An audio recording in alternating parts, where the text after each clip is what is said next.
saya buka. Bismillahirrahmanirrahim. Assalamualaikum warahmatullahi wabarakatuh. Pada kesempatan ini saya akan berdiskusi bersama dengan teman-teman mengenai teknik sampling. Kalau pertemuan sebelumnya adalah pembahasan mengenai definisi atau urgensi dari sampel. Pengambilan sampel itu tujuan utamanya untuk apa, kemudian definisi dari populasi dan sampel, sampai ke bagaimana atau aspek apa saja yang perlu dipertimbangkan dalam menentukan besar kecilnya sampel di dalam penelitian. Nah, untuk minggu ini atau untuk pertemuan kali ini kita akan berdiskusi mengenai teknik sampling atau bagaimana sampel itu diambil.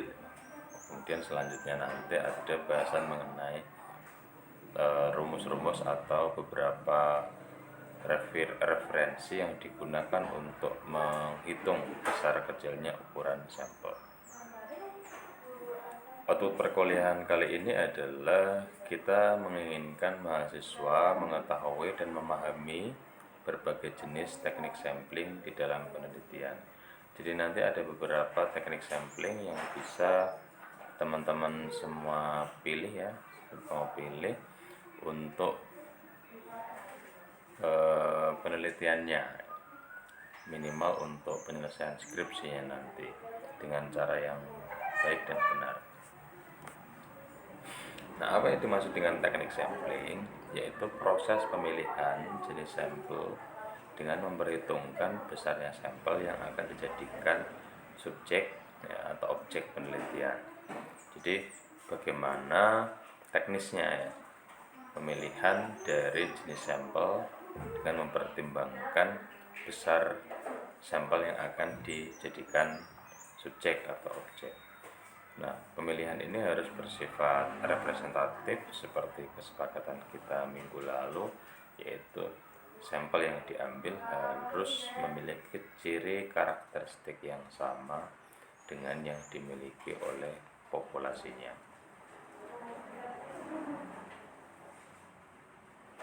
Nah, ada beberapa teknik sampling yang bisa kita bedakan secara dua garis besar, yaitu teknik sampling ya, dengan adanya random atau pengacakan atau disebut sebagai probability sampling. Kemudian teknik sampling yang tanpa adanya pengacakan atau non probability sampling. Jadi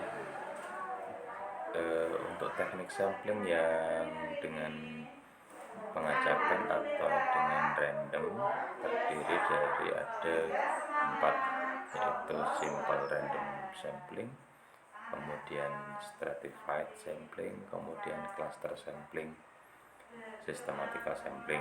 Sedangkan yang non random atau non probability ada 3, yaitu convenience sampling, purposive sampling, dan quota sampling. Nah, untuk yang dimaksud dengan probability adalah pemilihan sampling atau teknik sampling dengan memperhatikan teori peluang. Artinya apa? Seluruh bagian populasi memiliki kesempatan yang sama untuk dijadikan sebagai sampel dalam penelitiannya. Sedangkan non-probability atau sampel yang tidak mempertimbangkan teori peluang, yaitu pemilihan sampel di mana tidak semua anggota populasi memiliki kesempatan yang sama untuk dijadikan sampel dalam penelitian. Nah, ini penting untuk generalisasi. Jadi karena non probability tadi tidak ada kesempatan yang sama, jadi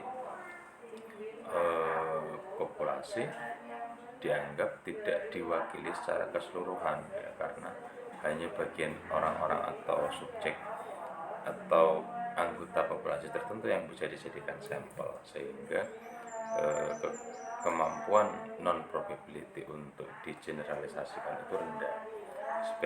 Sebaliknya dengan probability atau sampel dengan pengacakan atau sampel dengan memperhatikan teori peluang.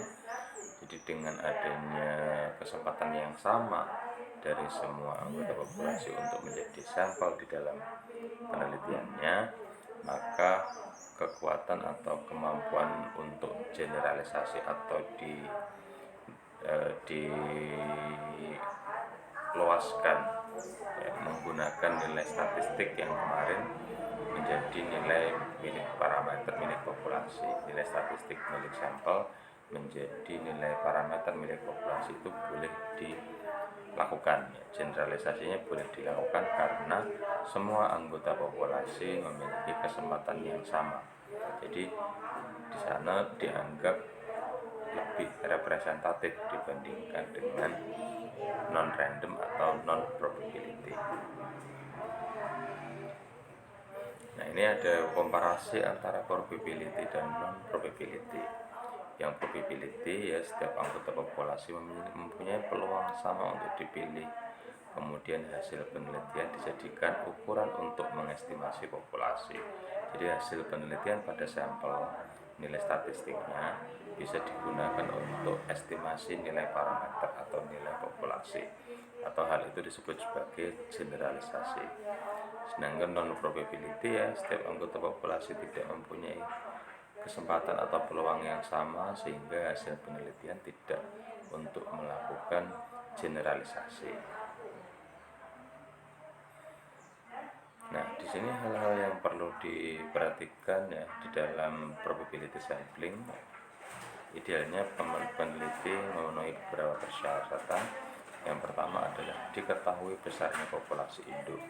Jadi karena kita ingin memperhatikan atau menggunakan teori peluang, maka total populasi induk itu sebaiknya diketahui. Jika tidak diketahui, nanti akan kesulitan di dalam menentukan ukuran sampel minimal. Kemudian besarnya sampel yang diinginkan sudah ditentukan, jadi kita sudah punya frame sampelnya atau kerangka sampelnya.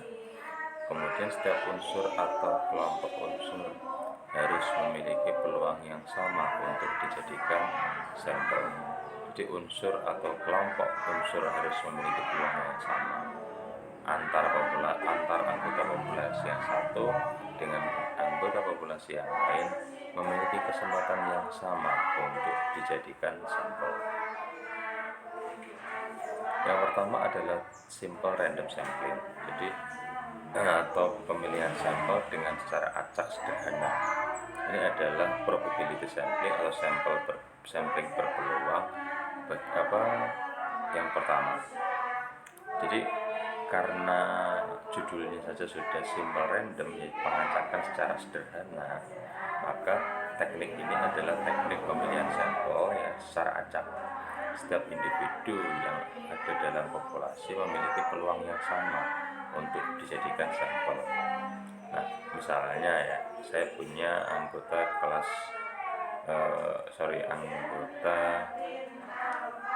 mahasiswa ya, saya punya populasi mahasiswa semester 5. Mahasiswa semester 5 Gizi UIN Walisono. Itu adalah populasi saya. Kemudian saya ingin mendapatkan sampel sebanyak 30 orang. Nah, semua bagian atau semua anggota kelas semester 5 Gizi UIN Walisono itu, baik itu pria, wanita ya, atau yang usianya 19 atau 20, semuanya memiliki kesempatan yang sama untuk menjadi sampel, dan saya pilih secara acak. Jadi ngacak aja dari sekitar 120 orang itu kita acak saja, kita pilih tanpa memperhatikan apapun ya, sehingga dapat sampel sebanyak 30.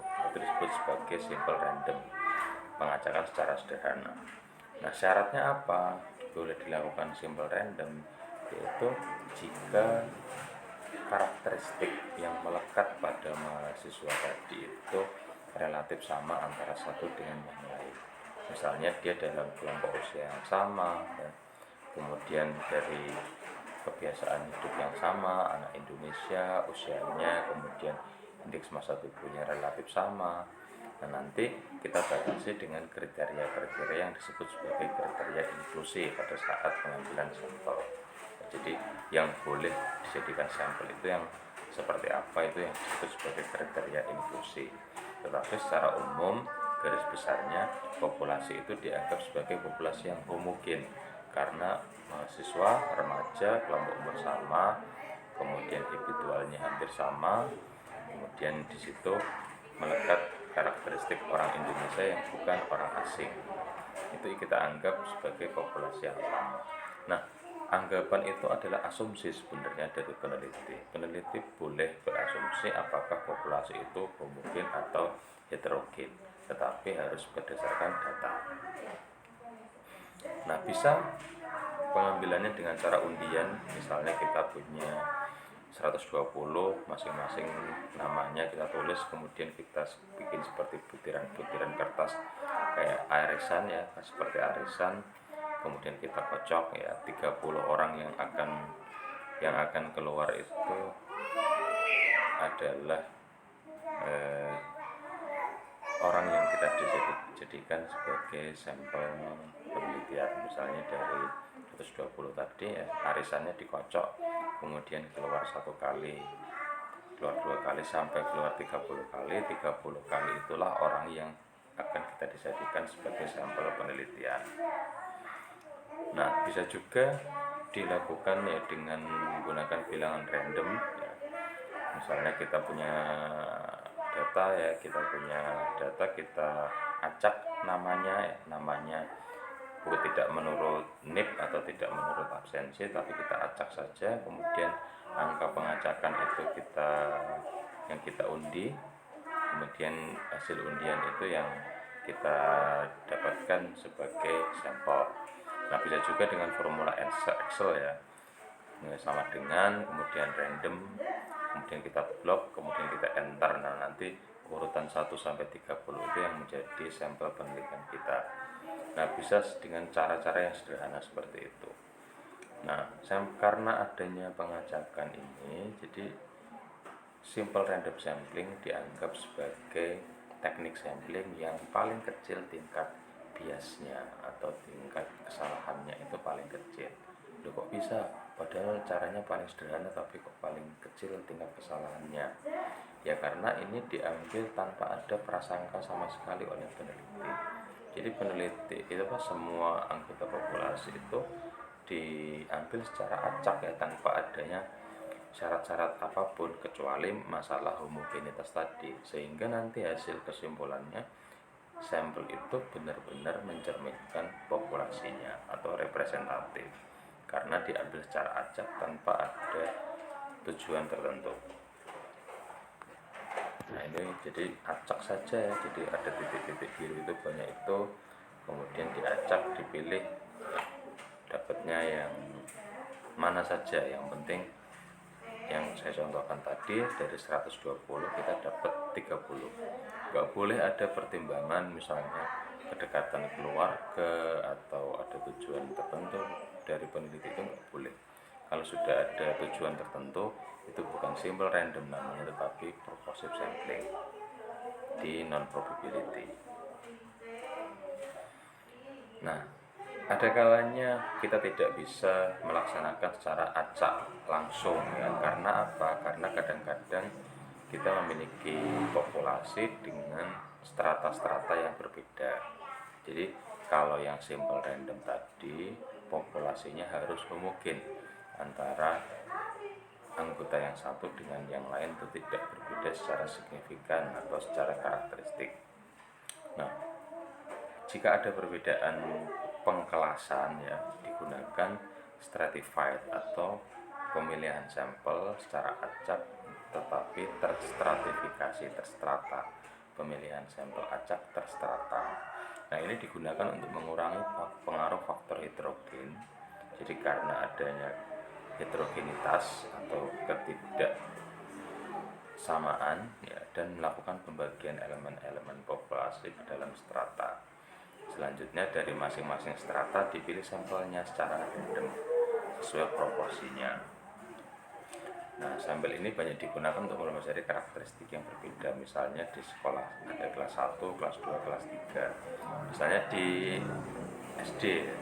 SD itu ada kelas 1, kelas 2, kelas 3 sampai kelas 6. Nah, antara kelas 1 SD dengan kelas 6 itu cenderung berbeda ya. Karakternya cenderung berbeda. Kalau yang kelas 1 itu masih sangat terlihat anak-anak, kalau kelas 6 SD itu sudah dewasa. Nah, jika kita ingin mendapatkan data yang berupa anak SD, kita bisa saja kita anggap itu homogen, ya, bisa juga kita anggap sebagai heterogen, tergantung nanti pendekatan populasinya itu seperti apa ya, atau desain penelitiannya seperti apa, atau aspek yang diamati itu terkait apa. Tapi kalau kelas 1 dengan kelas 6 SD itu umumnya relatif berbeda. Sehingga untuk mendapatkan gambaran populasi dari SD itu sebaiknya juga kita libatkan ya, baik itu kelas 1, kelas 2, kelas 3, kelas 4, kelas 5, kelas 6. Bolehkah kita acak secara sederhana? Seharusnya tidak diperbolehkan. Kenapa? Karena antar kelas itu karakteristiknya tidak sama, sehingga perlu kita klasterkan, perlu kita stratakan ya. Jadi kelas 1, kelas 2, kelas 3 di strata ya, tetap kemudian nanti diambil proporsinya secara proporsional ataupun tidak. Jadi karena heterogen antar kelas ini ya, tidak akan terwakili populasi kalau diambil secara acak, karena nanti misalnya diacak terus kemudian ngeblok ya, tiba-tiba kok kebetulan dapatnya semua anggota populasi itu kelas 4 dan kelas 5, kan jadi nggak representatif. Sehingga perlu dilakukan stratifikasi supaya setiap kelas itu ada perwakilannya. Nah, nanti di teknis penelitian teman-teman misalnya melibatkan populasi SD, selain memperhatikan stratifikasi ini juga memperhatikan teknis operasional. Apakah kelas 1, kelas 2 itu sudah responsif terhadap kuesioner-kuesioner yang kita kembangkan ya, atau itu sudah bisa diajak sebagai penelitian atau diizinkan atau tidak oleh pihak sekolah. Kalau misalnya tidak, ya nanti harus ada kompromi-kompromi tertentu. Nah, ini saya contohkan misalnya ada anggota populasi ya. Di sini di tabel ini dicontohkan jika populasinya itu berstrata. Kalau di sini berstrata tingkat sekolahnya SD, SMP, SMU, sarjana. Jadi ada 4 strata, di mana populasi antar strata itu berbeda-beda. Yang SD itu 150, kemudian yang SMP 125, kemudian yang SMA 75, kemudian yang sarjana 50, dengan total populasi 400. Kalau dipresentasikan ya, SD-nya 37,5%, SMP-nya 31,25%, SMU-nya 18,75%, dan sarjananya 12,5%. Jadi yang pertama adalah kita hitung, kita sebenarnya butuh dari 400 itu kita butuh berapa sampel. Misalnya kita butuh 50, kalau di sini ya 50 orang dari 400. Nah, kita mau ambil 50. Nah, untuk meminimalisir ya ada yang ngeblok ya, kalau kita acak langsung nanti bisa saja dari 50 sampel itu mayoritas di SD, sedangkan yang sarjana dan SMU nggak ada sama sekali. Nah, itu nggak ideal karena populasinya berstrata. Nah, tadi ideal kalau itu populasinya homogen. Jadi kalau tidak homogen ya nggak boleh langsung diacak. Kalau seperti ini harus distratakan.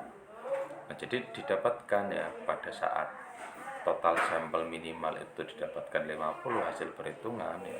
Jadi dari 50 itu harus dibagi secara proporsional atau tidak proporsional, tetapi masing-masing strata bisa terwakili. Kalau di tabel itu dibagi proporsional berdasarkan presentasenya. Jadi 12,5% dari total 12,5% dari 50 dapatnya adalah 6 ya. Jadi 18 sekian persen dari 50 dapatnya 9. Jadi setiap strata ada wakilnya di dalam populasi, sehingga nanti pada saat generalisasi populasi itu diwakili oleh masing-masing strata. Nah ini kalau misalnya stratanya ada yang tidak proporsional, ya kapan pembagian strata itu dipilih tidak proporsional ya. Saya matikan dulu datanya. Kapan diambil secara tidak proporsional, yaitu pada saat ada strata yang dengan jumlah populasi yang sangat kecil. Misalnya di sini didapatkan populasi dari sarjana dari penelitian ini hanya sebesar 3. Kalau 3 kemudian dipresentasi berdasarkan total populasi hanya 0,75%. 0,75% kalau ya dikalikan 50 nanti dapatnya hanya 0. Nah kalau 0 justru nanti dia tidak terwakili ya, kelompok sarjananya tidak terwakili. Jadi nanti populasi totalnya nggak ada pemilihan sampelnya nggak representatif terhadap populasi total, sehingga kalau ada case-case seperti ini yang strata dengan populasi yang sangat kecil itu sebaiknya diambil semua.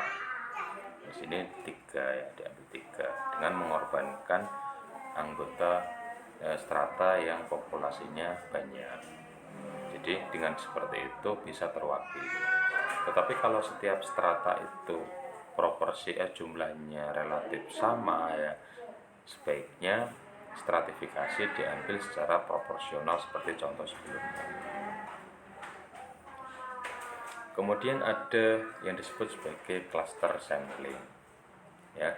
Kalau tadi ada yang pertama adalah simple random ya, acak sederhana, kemudian stratified atau acak tetapi berstrata ya. Tadi ya yang acak berstrata itu jadi kalau antar strata, jadi antar strata tadi ini dipilih berdasarkan strata ya, jadi dibedakan berdasarkan strata, tetapi di dalam satu stratanya itu diacak. Jadi misalnya 150 dari SD kan diambil 19 atau 18. Nah pemilihan 19 atau 18 ini dengan cara yang pertama tadi, dengan acak sederhana, tetapi distratakan, makanya dianggap sebagai acak berstrata. Kemudian cluster sampling ya, populasi dipetakan dalam bentuk gugus atau kelompok-kelompok tertentu. Nah ini diterapkan jika ada beberapa kelompok dengan heterogenitas dalam kelompoknya dan homogenitas antar kelompok. Jadi antar kelompok itu homogen, tetapi di dalam satu kelompok itu heterogen. Nah ini biasanya digunakan jika objek yang akan diteliti sangat luas. Biasanya skop-skop data riset kesehatan dasar, data Bappenas itu diambil secara cluster. Nah, anggota gugus atau kelompok mungkin tidak homogen, jadi antar anggotanya tidak, di dalam anggotanya itu tidak homogen, tapi antar kelompok itu bisa homogen. Misalnya akan diambil populasi seluruh guru SD di kota Semarang. Nah, pengambilan sampelnya dengan cara membagi wilayah Semarang ke dalam beberapa wilayah atau beberapa kecamatan. Nah, satu kecamatan itu disebut sebagai satu klaster. Nah, tentunya di dalam kecamatan itu populasinya, anggota populasinya heterogen, tetapi antara kecamatan yang satu dengan kecamatan 2 dengan kecamatan 3 itu dianggap homogen karena dia merupakan bagian dari karena definisinya merupakan wilayah yang sama yang memiliki regulasi atau beberapa karakteristik yang sama jika dilihat dia merupakan bagian dari wilayah Semarang, tetapi di dalamnya ya, itu sangat heterogen. Jadi antara kecamatan Ngalian, kecamatan Mijen, Kecamatan Gunung Pati itu dianggap sebagai eh, antar kecamatan itu dianggap homogen, tetapi di dalam Gunung Pati itu heterogenitas terjadi. Nah, kemudian ada juga systematic sampling. Jadi kalau systematic sampling itu hampir sama dengan random ya, tetapi randomnya hanya di awal saja. Jadi pada saat saya menentukan sampel saya sebanyak 30 dari 120 mahasiswa tadi, ya yang pertama saya acak yang pertama, misalnya dapat nomor urut absen 6, itu hasil pengacakan dapat pertama itu yang keluar. Kemudian saya tentukan berdasarkan interval, misalnya setelah 6 nanti setiap kelipatan 5 merupakan bagian dari sampel saya, misalnya dari 6 yang urut 11, kemudian urut 16, kemudian urut 21 dan seterusnya sampai dapat 30 orang itu adalah sampel saya ya. Jadi yang diacak di awal saja, kemudian seterusnya berdasarkan interval yang telah ditentukan oleh peneliti. Nah, ini dianggap lebih cepat di dalam mendapatkan sampel, tetapi biasnya lebih tinggi karena masih ada prasangka dari peneliti, karena ada tadi ya, interval tadi. Lebih bagus diacak secara total saja jika populasinya homogen. Nah, kemudian ada yang tadi 4 ya, tadi ada 4 dengan peluang. Harapan saya jika studinya bersifat kuantitatif ya, kalau bisa usahakan yang probability sampling sehingga kita bisa menegakkan generalisasi. Nah, yang non probability ini tidak mengukur sejauh mana karakteristik sampel mendekati parameter populasi atau tidak digeneralisasikan. Karena itu kesalahan sampling tidak perlu dibahas karena perencanaan sampling tidak dirancang untuk menyajikan fungsi inferensial, tidak digunakan untuk analisis statistik inferensial. Kemudian tidak ada kontrol terhadap investigator bias dalam pemilihan sampel ya. Variabilitasnya tidak bisa dihitung menggunakan probability. Jadi nilai-nilai statistik umumnya tidak dianalisis lebih dalam di non probability sampling.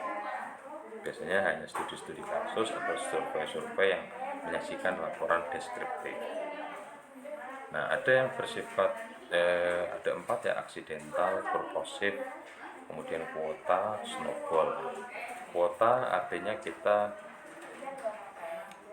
misalnya pengambilan sampel dari 1000 guru ya, jika kuota sampel yang dibutuhkan adalah 100, maka pengambilan dapat dilakukan dengan pemilihan sampel secara bebas. Jadi terserah peneliti mau diambil seperti apa, yang penting kita dapat 100 itu kuota.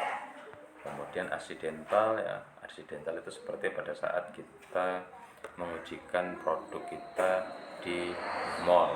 Jadi setiap orang yang berkunjung atau datang berhadapan dengan kita tawari untuk mencicip produk yang telah kita kembangkan, itu namanya aksidental ya. Kemudian purposive ya, teknik pengambilan sampel dengan pertimbangan tertentu ya. Biasanya teknik ini digunakan untuk studi kasus ya, misalnya peneliti ingin mengetahui model pendidikan gizi, maka sampel yang dipilih yaitu responden yang ahli dalam bidang pendidikan gizi. Jadi misalnya kita mau mengevaluasi suatu program, model, kita datangkan pakar ya. Nah, pakar itu yang menjadi sampel kita untuk mendapatkan masukan-masukan. Misalnya juga penelitian untuk meneliti sikap mahasiswa terhadap peraturan mengenai UU Cipta Kerja yang saat ini sedang berkecamuk di publik ya, maka dipilih beberapa perguruan tinggi dan universitas yang dianggap dapat mewakili. Kita ambil dari mana? Dari UIN atau dari Undip atau dari UI yang kira-kira bisa memberikan respon, yang tentunya memiliki misalnya punya wawasan yang cukup tinggi di dalam hal politik praktis di pemerintahan. Jadi kita purposive, kita tentukan. Kemudian snowball itu pada saat saya ingin mendapatkan sampel 30 tadi, misalnya saya pertama interview kepada mahasiswa namanya misalnya Tony. Nah, dari Tony ini nanti Tony merekomendasikan siapa, misalnya merekomendasikan Haikal. Nah, dari Haikal nanti merekomendasikan siapa sampai mendapatkan 30. Jadi mantul ya, snowball itu bola salju itu mantul dari sampel pertama ke sampel kedua, nanti sampel kedua rekomendasinya ke siapa, terus sampai ke 30. Nah, jadi itu adalah beberapa teknik sampling yang ada. Nanti silakan teman-teman diskusikan dan dikembangkan. Ini dari beberapa referensi ya, silakan nanti teman-teman diskusikan lebih dalam atau pelajari pada referensi-referensi yang menjadikan rujukan sehingga menjadi lebih kaya.